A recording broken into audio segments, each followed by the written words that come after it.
Yesterday was the Apple event where they announced a whole bunch of exciting new products, but I think one of the most practical and most exciting, even though it kind of seems like the most boring one, is the brand new iPad Generation 9. So what are the updates? What are the ordering options? And is this a good update over last year's model? Let's find out. What's up, everyone? I'm the Everyday Dad, and if I can figure it out, you can figure it out. Now, you might not believe me, but the iPad Generation 8 from last year is the iPad that I use more often than any other one. Now, I'm not sure if you can see it from here, but I actually use my iPad Generation 8 as the teleprompter for all of these YouTube videos, and I think it is just such a great value. It's easy to get excited about the new high-end stuff, but I think Apple sells more of these than anything else, and so let's talk about the brand new iPad, because I think this has some really great updates inside of it. The first one, you can see right here from the top of the screen, it has the A13 Bionic Chip.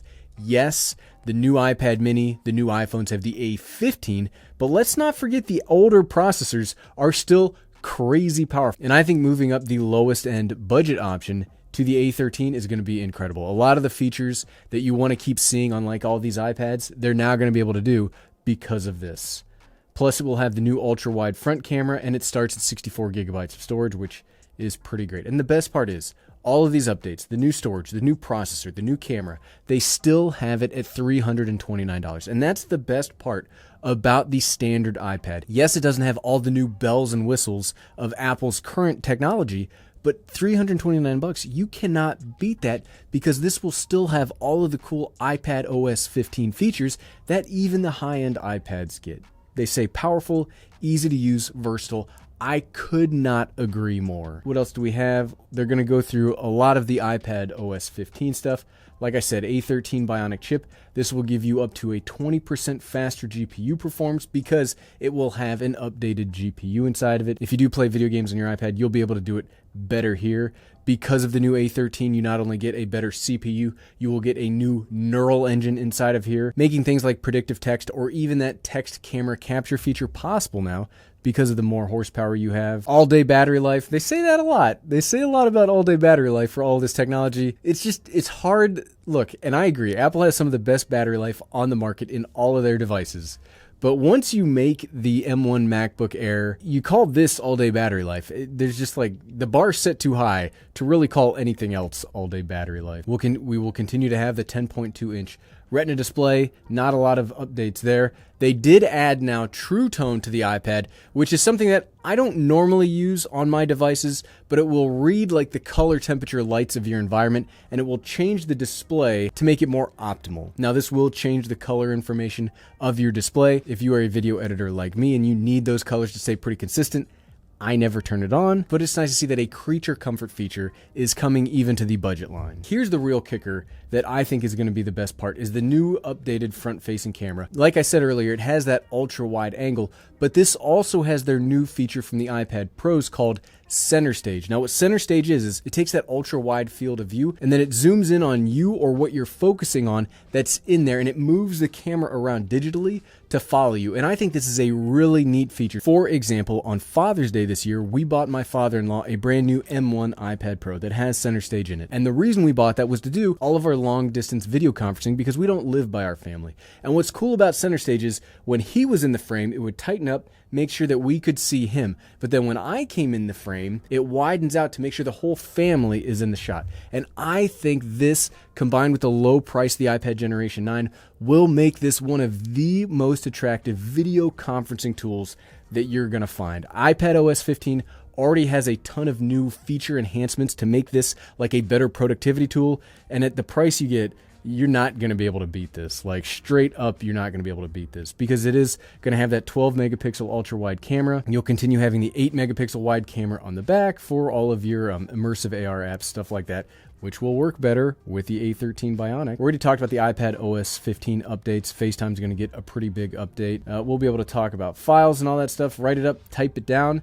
Again, this will continue to work with the first generation iPad Pencil like last year's model. It's the first generation Apple Pencil. It's not as good as the Generation 2, but it's still really good. I'm not a designer. I'm not a drawer. I think every time I mention the Pencil, I then also give that caveat that like, hey, I don't actually do it that much.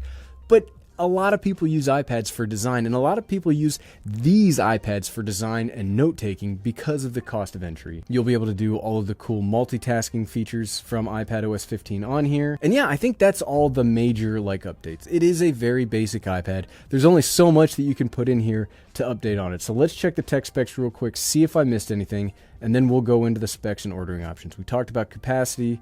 It is 1.7 pounds. Buttons and connectors. We continue to get the front home Touch ID button, which I really like. Lightning connector. This is now the last iPad to continue having lightning, which yes, lightning sucks. Yeah, I think we talked about it. A13. We talked about the camera. We talked about video recording. This will do 1080p at up to 30 frames per second. You can buy the iPad. You could have bought it yesterday compared to when this video is up, but you can order it now. They'll be available on September 24th. Space gray, 64 gigabytes, Wi-Fi, $329, whoops, and then $479 for the 256 gigabyte model. Now, I think it's the better option to buy the iPads at the lowest base model. If you're going to start spending in the $500 range, there are better options out there, like the iPad Air 4 or even that new iPad mini. 64 gigabytes, keeping it in the $300 range, that's the real key here. And then if you do want Wi-Fi or cellular, it looks like it'll add $130 on top of the price. And look, I think that these iPads, and I have used these before, and I don't mean years ago, I mean this year, this iPad has saved me so much hassle in doing Teams meetings just from the iPad. You set it down, pop it up, you're now in a full Teams meeting with everybody on your team. That's incredible. That's incredible stuff for this price. And then if you really want to be able to do that from wherever, buy the cellular version. I'm telling you, they said it in the presentation themselves that iPads are incredibly versatile devices, and they really, really are. Okay, so $329.00 is what it's going to end up costing us. So yeah, I could read every single specification. I could elaborate. I could draw out this video, but I'm not going to do that to you today. What I would like to know is, are you planning on buying the iPad Generation 9? Do you have one of the standard iPads, and what do you use it for? Obviously, I already pre-ordered one of these yesterday, so I will be making content on it. What are some things that you would like to see? Let me know all of that stuff. Let me know in the comments below, because I would love to know what everybody wants to see. And if you like this video and you would like to see more on how the iPad Generation 8 is still a fantastic deal and why I think these iPads are such great tools, you can find my whole playlist for those by clicking right here. Click, click, click, click, click, click, click. Thanks for watching.